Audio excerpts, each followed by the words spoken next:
क्या ईरानी सदर मसूद पज़ेश्कियान गद्दार हैं?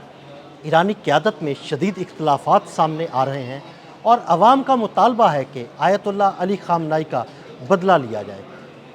इस सारे मामले पर आमिर रज़ा से बात करते हैं। आमिर भाई, कुछ ख़बरें सामने आ रही हैं और इल्ज़ाम लग रहे हैं मसूद पज़ेश्कियान पर कि वो गद्दार हैं, और इस बारे में मसूद पज़ेश्कियान का रद्द-ए-अमल भी आया है कि वो बिल्कुल गद्दार नहीं है, बल्कि बहुत सारी चीज़ों को बड़ी बसीरत के साथ देखना पड़ता है। ये क्या मामला है, ज़रा हमारे नाज़रीन को बताइएगा। सबसे पहले तो आपको ख़बर दे दूँ कि बाकर कालिबोफ अगले सदर हैं अच्छा, ईरान के। मसूद पज़ेश्कियान अब सदर नहीं यानी क़यादत रहेंगे, तब्दील होने वाली है। क़यादत तब्दील होने वाली है। और इसकी बुनियादी वजह यह है कि एक बड़ी जंग से ईरान बाहर निकला है। जब भी कोई मुल्क जंग से निकलता है तो रियासती अदारे जो हैं वो मजबूत हो जाते हैं। ये बात तयशुदा हकीकत है कि अदारे जो हैं वो जंग के बाद अवाम में मकबूलियत हासिल कर लेते हैं। अली ख़ामनेई की शहादत जो है उसने ईरान के अवाम को इकट्ठा कर दिया। इस दौरान जो भी मामला थे, जो पोलिटिकल साइड है, मसूद पज़ेश्कियान जिसको हेड कर रहे थे, सदर हैं, उसमें बास अराक़ची शामिल हैं और बाकी लोग शामिल थे। ये वो लोग थे जो चाहते थे कि किसी न किसी तरीके से जंग बंद हो। लेकिन दूसरी तरफ पासदारान इनकलाब मुसलसल अमेरिका, इज़राइल और मुत्तहिदा अरब अमारात की साजिशों का मुकाबला कर रहे थे। और ये उनकी मकबूलियत जो है हर आने वाले दिन के साथ, यानी मुश्तबा ख़ामनेई हर आने वाले दिन के साथ वो अपनी ताकत को बढ़ाते चले जा रहे थे। ये ताकत बढ़ते बढ़ते यहाँ तक आ गई कि अब जब अमन मुज़ाकरात शुरू हुए हैं तो मसूद पज़ेश्कियान जो बहुत अरसे से इस बात के दाई थे कि अमन मुज़ाकरात किए जाएँ, अवाम ने एक वहाँ पर तेहरान के अंदर एक दिन पहले जो है एक जुलूस निकाला और उसमें उन्होंने एक नारा लगाया जो कि मैं ये समझता हूँ गैर मुनासिब है। देखें, पॉलिटिकल गवर्नमेंट जो होती है, मसूद पज़ेश्कियान जिस तरह से हैं, वो पॉलिटिकल हल ही चाहते हैं। सियासी आदमी सियासी हल चाहेगा हमेशा हर मसले का, फ़ौजी आदमी फ़ौजी हल चाहेगा, और मुश्तबा ख़ामनेई फ़ौजी आदमी हैं। वो पासदारान इनकलाब के साथ इराक़ वार में भी जंग लड़ चुके हैं, इसलिए उनका नुक्ता नज़र पॉलिटिकल से डिफरेंट था।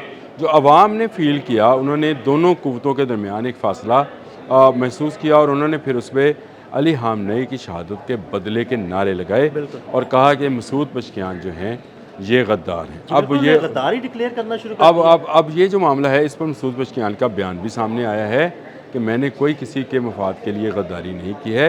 हाँ, वो पॉलिटिकल गवर्नमेंट को हेड करते हैं और पॉलिटिकल आदमी का या सियासी आदमी का ये काम होता है कि वो सियासी मुफाहमत और मुसालहत इस तरह की चीज़ों पर नज़र रखता है। वो इस तरफ नहीं जाता है कि जंग की तरफ जाया जाए। इस पर अवाम ने शायद उन्हें कमज़ोर समझना शुरू कर दिया है। लेकिन ये बात हकीकत है कि अब उनकी अवामी मकबूलियत जो है कम हो गई है। उनकी जगह पर बाकर कालिबोफ जो हैं, जिसका मैंने शुरू में बिल्कुल आपको बता दिया कि बाकर कालिबोफ जो हैं वो अब अगले सदर होंगे। ये ख़बर है कि बाकर कालिबोफ जो हैं वो अब सदर हो सकते हैं, क्योंकि जब आप किसी मुल्क की मकबूलियत, किसी सियासी शख्सियत की मकबूलियत कम हो जाती है तो फिर इसका तब्दील होना जो है वो लाजमी अमर करार पड़ता है। इस वक्त अगर अवाम जो है वो चाहती है कि सियासी क़यादत को तब्दील किया जाए, तो आपको ईरान के अंदर इस अमन माहदे के बाद, जो कि जुमे के रोज़ उसका जो है इब्तदाइया लिखा जाएगा और उसके बाद 60 रोज़ के अंदर अंदर माहदे को फ़ाइनल शेप दी जाएगी, उसके बाद आप ईरान में सियासी क़यादत की तब्दीली देखेंगे। तो आमिर भाई, क्या ईरान में ये सियासी क़यादत की तब्दीली अब इतनी आसान है? देखिए, एक इलेक्टेड सदर है ना, तो इतनी जल्दी और इतनी आसानी से तब्दील किया जा सकता है? देखें, पहली बात तो यह है कि ईरानी पार्लियामेंट मौजूद है और ईरानी पार्लियामेंट आप पर किसी भी अदम एतमाद कर सकती है, और इससे पहले मसूद पज़ेश्कियान खुद भी रिज़ाइन कर सकते हैं। ये आज करें कल करें।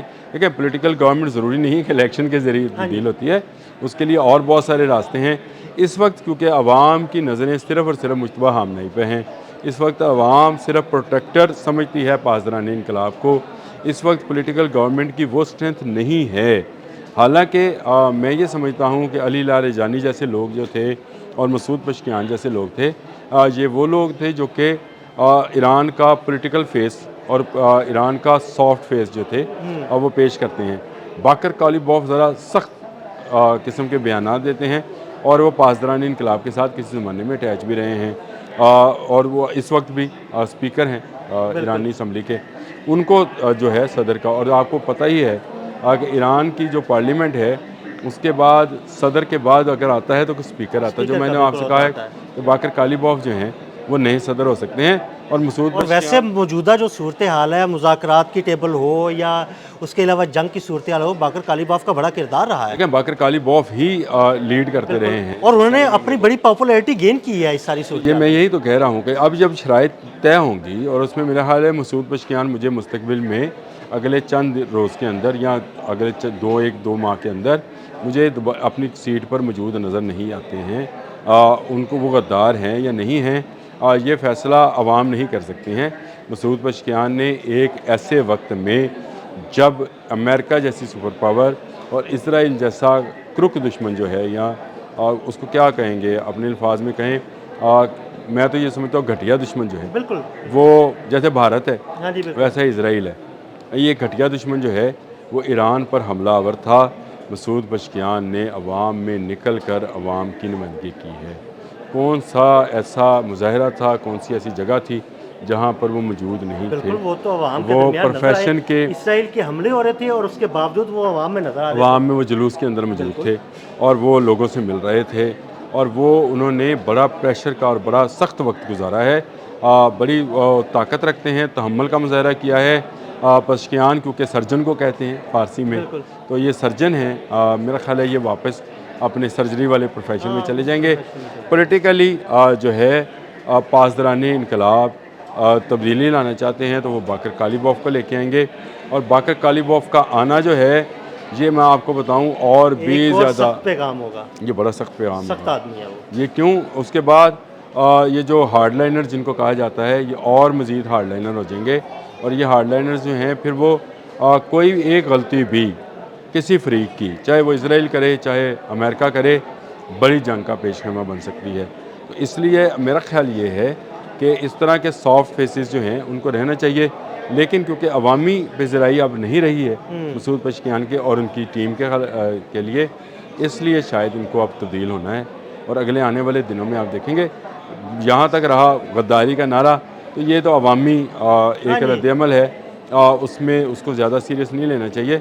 मसूद पशकियान का मैं ज़ाती तौर पर मुतरफ़ हूँ कि उन्होंने बड़े तहम्मुल के साथ एक सख्त वक्त गुजारा है और बड़े वो अपना टीवी इंटरव्यूज़ भी देते रहे हैं, बयानात भी देते रहे हैं, मुलाकातें भी करते रहे हैं।